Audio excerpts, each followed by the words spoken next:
We all love V-neck jackets, so I'm going to show you a way to get a beautiful V-neck. Now you can see that this jacket is going to be a V-neck, all right? And I'm going to show you a really cute trick to do with this. But let me show you how to make the V-neck. First of all, remember that we're always going to start with our master top pattern. Now, this is my front to my master pattern.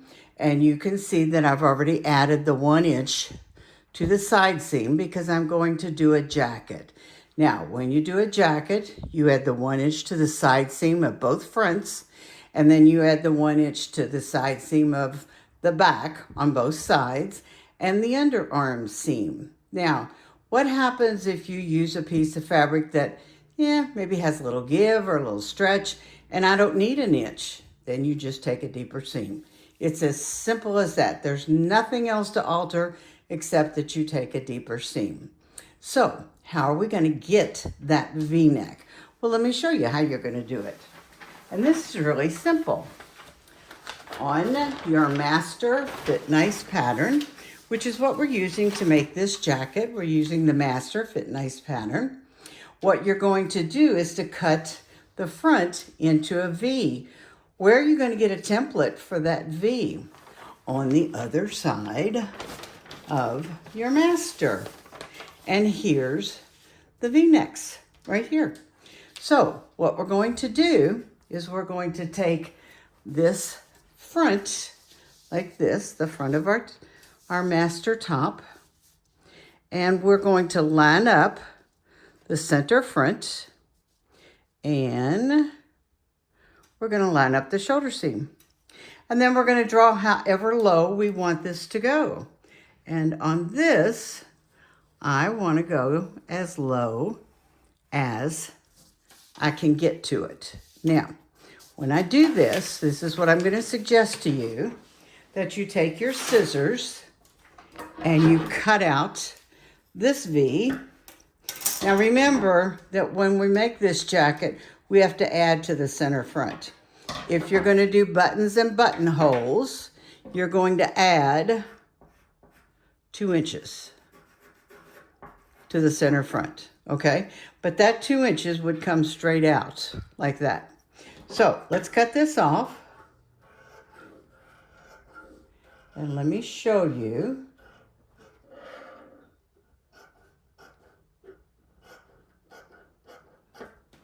I'm going to lay this back on top of my jacket and show you how I have cut that off.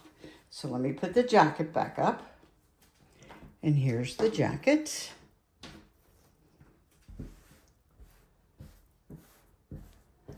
Like this.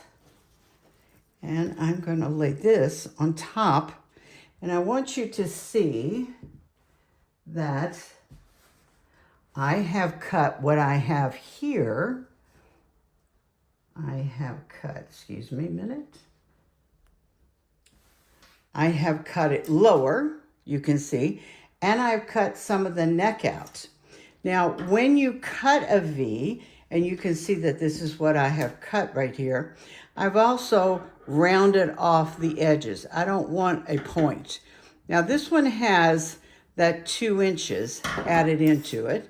So I'm going to show you what I'm talking about. There's the 2 inches that it has added into it for the buttons and buttonholes, because I am going to put buttons and buttonholes in here. So now let me show you. So that's how you get the V, okay? Now, and you can make this as low as you want. I always suggest you could be prudent in the beginning and start with it higher. You can always lower it, okay? So start with it higher. Put it on, put your jacket on, take chalk and draw on your neckline. I always sew my shoulders together first, and then I'll cut it out. But I want to show you a little trick that I did to this jacket, and I think you'll really like this because it's something a little different. So let me turn this around. I have made the jacket, but instead of actually adding a lapel, I added, let me do it this way. I added something phony. So let me show you the phony. I took a piece of black fabric, because I wanted the detail to it.